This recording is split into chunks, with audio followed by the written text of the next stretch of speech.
Shrimad home remedies में आपका स्वागत है। और हम आपको बताएंगे कि हमारे जो पुराण है वो प्रलय के बारे में क्या कहते हैं, उसका रहस्य क्या है। देखिए, सृष्टि के आदिकाल में न तो सत था न असत, न वायु था न आकाश, न मृत्यु थी और न अमरता, न दिन थी और न रात। उस समय केवल वही एक था जो वायु रहित स्थिति में भी अपनी शक्ति से सांस ले रहा था। उसके अतिरिक्त कुछ नहीं था। ये ऋग्वेद में लिखा हुआ है। अभी प्रलय का अर्थ क्या है? प्रलय का अर्थ होता है संसार का अपने मूल कारण प्रकृति में सर्वथा लीन हो जाना, प्रकृति का ब्रह्म में लय हो जाना ही प्रलय है। यह संपूर्ण ब्रह्मांड ही प्रकृति कही गई है। इसे ही शक्ति कहते हैं। जो जन्मा है वो मरेगा। पेड़ पौधे प्राणी मनुष्य पितर और देवताओं की आयु नियुक्त है। उसी तरह समूचे ब्रह्मांड की भी आयु है। इस धरती सूर्य चंद्र सभी की आयु है। आयु के इस चक्र को समझने वाले समझते हैं कि प्रलय क्या है। प्रलय भी जन्म और मृत्यु और पुनः जन्म की एक प्रक्रिया है। जन्म एक सृजन है तो मृत्यु एक प्रलय। पल पल प्रतिपल प्रलय होती रहती है। किंतु जब महाप्रलय होता है तो संपूर्ण ब्रह्मांड वायु की शक्ति से एक ही जगह खींचकर एकत्रित हो भस्मीभूत हो जाता है। तब प्रकृति अणु वाली हो जाती है, अर्थात सूक्ष्म अति सूक्ष्म अनिरूप में बदल जाती है। अर्थात संपूर्ण ब्रह्मांड भस्म होकर पुनः पूर्व की अवस्था में आ जाता है, जबकि सिर्फ ईश्वर ही विद्यमान रह जाते हैं। न ग्रह होते हैं, न नक्षत्र होते हैं, न अग्नि, न जल, न वायु, न आकाश और न जीवन। अनंत काल के बाद पुनः सृष्टि प्रारंभ होती है। अभी कलयुग में जब प्रलय होगी तब कैसा होगा माहौल? कलयुग के अंत में होगी प्रलय, ये तो निश्चित है। श्रीमद् भागवत के द्वादश स्कंद में कलयुग के धर्म के अंतर्गत श्री शुकदेव जी परीक्षित जी से कहते हैं कि ज्यों ज्यों घोर कलयुग आता जाएगा त्यों त्यों उत्तरोत्तर धर्म सत्य पवित्रता क्षमा दया आयु बल और स्मरण शक्ति का लोप होता चला जाएगा। अर्थात लोगों की आयु भी कम होती जाएगी जब कली काल बढ़ता चला जाएगा। जिस समय कल की अवतार अवतरित होंगे उस समय मनुष्य की परम आयु केवल 20 या 30 वर्ष होगी। जिस समय कल की अवतार आएंगे चारों वर्णों के लोग, मतलब जो शूद्रों मतलब बौने जो होते हैं, चारों जो जितने लोग हैं सब बौने के समान हो जाएंगे। गौएं भी बकरियों की तरह छोटी छोटी और कम दूध देने वाली हो जाएगी। वर्षा नहीं हुआ करेगी। भयंकर तूफान चला करेंगे। कलयुग के अंत में भयंकर तूफान और भूकंप भी चला करेंगे। लोग मकानों में नहीं रहेंगे, लोग गड्ढे खोद कर रहेंगे। धरती के 3 हाथ अंश अर्थात लगभग 4.5 फुट नीचे तक धरती का उपजाऊ अंश जो है वो नष्ट हो जाएगा। भूकंप आया करेंगे। कलयुग का अंत होते होते मनुष्यों का स्वागत और जो स्वभाव है, स्वभाव गधों जैसा हो जाएगा, मूर्ख हो जाएंगे सब। लोग प्रायः गृहस्थी का भार ढोने वाले और विषयी हो जाएंगे। ऐसी स्थिति में धर्म की रक्षा करने के लिए सत्गुण स्वीकार करके स्वयं भगवान अवतार ग्रहण करेंगे। सूक्ष्म देव के अनुसार राजा हरिश्चंद्र जी जो वर्तमान में स्वर्ग के अंदर हैं, वो ही श्री विष्णु की आज्ञा से कल्कि अवतार नामक धारण करके आएंगे। वे विष्णु लोक में विराजमान है जहां वे अपने पुण्यों का फल भोग रहे हैं। पर आखिर में प्रलय है क्या?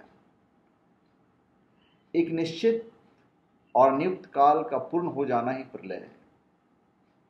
हिंदू कालगणना विश्व की समयापन की सबसे बृहद इकाई या थ्योरी है। वेद और पुराण में संपूर्ण समय को संपूर्ण तरीके से बांधा गया है। ऋषियों ने जलचर थलचर नभचर और पेड़ पौधे और पहाड़ों की आयु जानकर धरती की आयु को ज्ञात किया है। उसी तरह उन्होंने संपूर्ण ब्रह्मांड की आयु का मान निकाला है। पुराणों के अनुसार प्रत्येक वस्तु और व्यक्ति की श्वास से नियुक्त है। जब तक श्वास चलेगी तब तक कोई वस्तु या व्यक्ति जिंदा रहेगा। वेद के अनुसार जिंदा व्यक्ति ही नहीं बल्कि संपूर्ण ब्रह्मांड श्वास ले रहा है, तभी तो चलायमान है। वायु ही है सभी की आयु। पेड़ पौधे जल और जंगल सभी श्वास ले रहे हैं। वह जो श्वास से आरंभ होता है यथार्थ कहलाता है, और वह जो त्रुटि से आरंभ होता है अवास्तविक कहलाता है। 6 श्वास से एक विनाड़ी बनती है, 8 श्वासों से एक नाड़ी बनती है, और 60 नाड़ियों से एक दिवस मतलब दिन और रात्रि बनते हैं। 30 दिवसों में एक मास बनता है। एक नागरिक मास सूर्योदय की संख्या के बराबर होती है। एक चंद्रमास उतनी ही चंद्र तिथियों से बनता है। एक सौर मास सूर्य के राशि में से प्रवेश से निश्चित होता है, और 12 मास का एक वर्ष बनाते हैं सूर्य सिद्धांत। पुराणों में सृष्टि, उत्पत्ति, जीव, उद्भव, उत्थान और प्रलय की बातों को सर्गों में विभाजित किया गया है। पुराणों के अनुसार विश्व ब्रह्मांड का क्रम विकास इस प्रकार हुआ। अब देखिए, हम जैसे जैसे बड़े होते हैं वैसे ही हमारा ब्रह्मांड भी हुआ है। तो उसमें जो पहला काल हुआ गर्भ काल।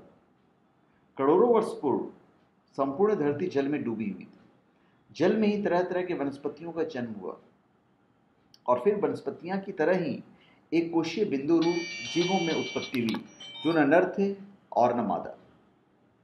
फिर हुआ शैशव काल। फिर संपूर्ण धरती जब जल में डूबी हुई थी, तब जल के भीतर अमधीज, अंडज, जरायुज, सरीसृप, केवल मुख और वायु युक्त जीवों की उत्पत्ति हुई। फिर हुआ हमारे ब्रह्मांड का कुमार काल। इसके बाद पत्र ऋण, कीट बक्षी, हस्तपाद, नेत्र श्रवणेंद्रियों युक्त जीवों की उत्पत्ति हुई। इनमें मानव रूप, वानर, वामन, मानव आदि भी थे। फिर हुआ किशोर काल। इसके बाद भ्रमणशील, आखेटक, वन्य संपदा भक्षी, गृहावासी, जिज्ञासु, अल्प बुद्धि प्राणियों का विकास हुआ। फिर हमारा ब्रह्मांड का हुआ युवा काल। फिर कृषि, गोपालन, प्रशासन, समाज संगठन की प्रक्रिया हजारों वर्ष तक चलती रही। फिर हुआ प्रौढ़ काल। वर्तमान में प्रौढ़ काल का काल चल रहा है, जो लगभग विक्रम संवत 2042 पूर्व शुरू माना जाता है। इस काल में अतिविलासी, क्रूर, चरित्रहीन, लोलुप, यंत्राधीन प्राणी धरती का नाश करने में लगे हैं। फिर होगा वृद्ध काल। माना जाता है कि इसके बाद आगे तक साधन भ्रष्ट, त्रस्त, निराश, निरुज्मी, दुखी जीव रहेंगे। और फिर होगा जीर्ण काल। इसके आगे अन्न, जल, वायु, ताप सबका अभाव छिन्न होगा, और धरती पर जीवों के विनाश की लीला शुरू। और फिर होगा उपराम काल। इसके बाद करोड़ों वर्ष आगे तक ऋतु अनियमित, सूर्य, चंद्र, मेघ सभी विलुप्त हो जाएंगे। भूमि ज्वालामय हो जाएगी। अकाल, प्रकृति प्रकोप के बाद ब्रह्मांड में अत्यांतिक प्रलय होगा। अभी प्रलय सृष्टि की कब होगी? समय का सबसे छोटा मापन त्रिश्रेणु होता है। उससे बड़ी त्रुटि, उससे बड़ा वेद, उससे बड़ा लावा, उससे बड़ा निमेष, और उससे बड़ा क्षण, उससे बड़ा काष्ठा, उससे बड़ा लघु, उससे बड़ा दंड, उससे बड़ा मुहूर्त, उससे बड़ा याम, उससे बड़ा प्रहर, प्रहर से बड़ा होता है दिवस, दिवस से बड़ा होता है अहोरात्रम, उससे बड़ा होता है पक्ष, पक्ष मतलब कृष्ण पक्ष, शुक्ल पक्ष, पक्ष से बड़ा होता है मास, 2 मास मिलकर एक ऋतु, और ऋतु से बड़ा होता है अयन, अयन से बड़ा होता है वर्ष, वर्ष से बड़ा होता है दिव्य वर्ष जो देवताओं का वर्ष होता है, उससे बड़ा होता है युग, और 4 युग मिलाकर बनते हैं महायुग। महायुग से बड़ा मनवंतर, उससे भी बड़ा कल्प, और सबसे बड़ा ब्रह्मा का दिन और आयु। प्रत्येक कल्प के अंत में एक प्रलय होता है, जबकि धरती पर जीवन समाप्त हो जाता है। एक कल्प को 4 अरब 32 करोड़ मानव वर्षों के बराबर माना गया है। यह ब्रह्मा के एक दिवस या एक सहस्त्र महायुग के बराबर होता है। आधुनिक वैज्ञानिकों ने ब्रह्मांड की आयु अनुमानतः 13 अरब वर्ष बताई है। 4 अरब वर्ष पूर्व जीवन की उत्पत्ति मानी गई है, और 2 कल्पों को मिलाकर ब्रह्मा का 1 दिवस और रात्रि माना गया है। ब्रह्मा के 12 मास से उनका 1 वर्ष बनता है और 100 वर्ष ब्रह्मा की आयु होती है। अब आप थोड़ी आसानी से समझ लीजिए, मनुष्य का 1 मास पितरों का 1 दिन रात होता है, मनुष्य का 1 वर्ष देवता का 1 दिन रात, मनुष्य के 30 वर्ष देवता का 1 मास, मनुष्य के 360 वर्ष देवता का 1 वर्ष मतलब दिव्य वर्ष, मनुष्य के 4,32,000 वर्ष देवताओं के 1200 दिव्य वर्ष अर्थात 1 कलियुग। तो इस प्रकार 71 युगों का एक मनवंतर होता है।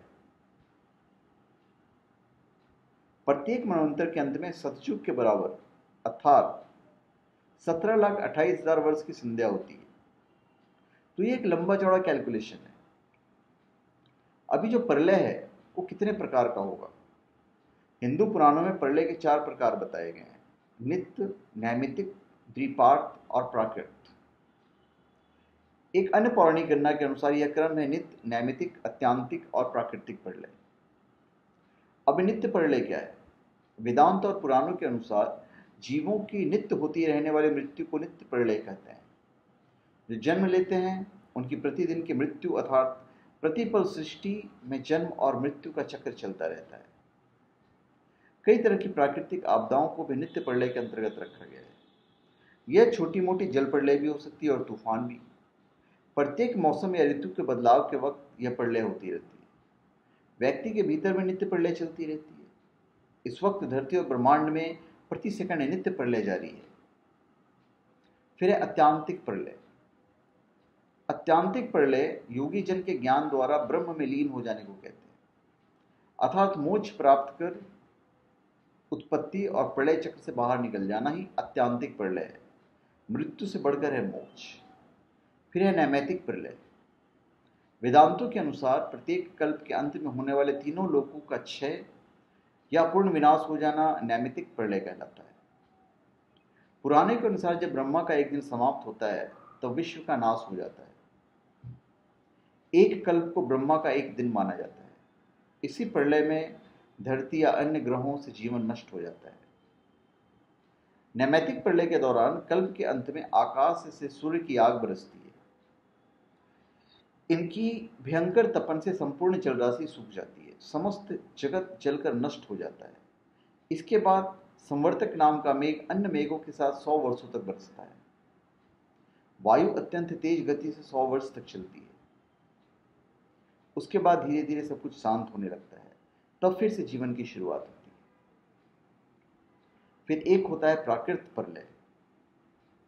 ब्रह्मांड के सभी भूखंड या ब्रह्मांड का मिट जाना, नष्ट हो जाना या भस्म रूप हो जाना प्राकृत प्रलय कहलाता है। वेदांत और पुराणों के अनुसार प्राकृत प्रलय अर्थात प्रलय का वह उग्र रूप जिसमें तीनों लोगों सहित महतत्व अर्थात प्रकृति के पहले और मूल विकार तक का विनाश हो जाता है और प्रकृति भी ब्रह्मा में लीन हो जाती है, अर्थात संपूर्ण ब्रह्मांड शून्य अवस्था में हो जाता है। न जल होता है, न वायु होती है, न अग्नि होती है और न आकाश और न अन्य कुछ, सिर्फ अंधकार रह जाता है।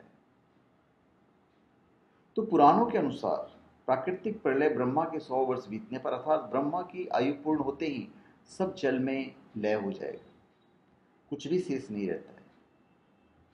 जीवों को आधार देने वाली धरती भी उसी अगाध जल राशि में डूबकर जलरूप हो जाती है। उस समय जल अग्नि में, अग्नि वायु में, वायु आकाश में और आकाश महतत्व में प्रविष्ट हो जाता है। महतत्व प्रकृति में, प्रकृति पुरुष में लीन हो जाती है। तो उक्त 4 प्रलयों में से नैमित्तिक एवं प्राकृतिक महाप्रलय ब्रह्मांड से संबंधित होते हैं और शेष 2 प्रलय देहधारियों से संबंधित है। प्रलय काल में पृथ्वी जल में, जल अग्नि में, अग्नि वायु में और वायु आकाश में लीन होकर पुनः बिंदु रूप में आ जाती है। यही संकोच और विस्तार प्रलय और सृजन है और प्राणी मात्र में जन्म और मृत्यु। बिंदु रूप ब्रह्म वामा शक्ति है क्योंकि यही विश्व का वमन करती है। तो धन्यवाद। अभी हम मेन चीज पे आ जाते हैं। फिर जब प्रकृति विष्णु शिव आदि की एक सहस्त्र बार पलके गिर जाती है तब एक दंड पूरा माना गया है। ऐसे 100 दंडों का एक दिन प्रकृति का एक दिन माना जाता है। तब चौथा प्रलय प्राकृत प्रलय होता है, जब प्रकृति उस ईश्वर में लीन हो जाती है, ब्रह्म में लीन हो जाती है, अर्थात संपूर्ण ब्रह्मांड भस्म होकर पुनः पूर्व की अवस्था में आ जाता है, जबकि सिर्फ ईश्वर ही विद्यमान रह जाता है। न ग्रह होते हैं, न नक्षत्र होता है, न अग्नि, न जल, न वायु, न आकाश और न जीवन। अनंत काल के बाद पुनः सृष्टि प्रारंभ होती है। तो धन्यवाद। आप हमारे चैनल पर सब्सक्राइब करें और अपनी कमेंट दीजिए। धन्यवाद।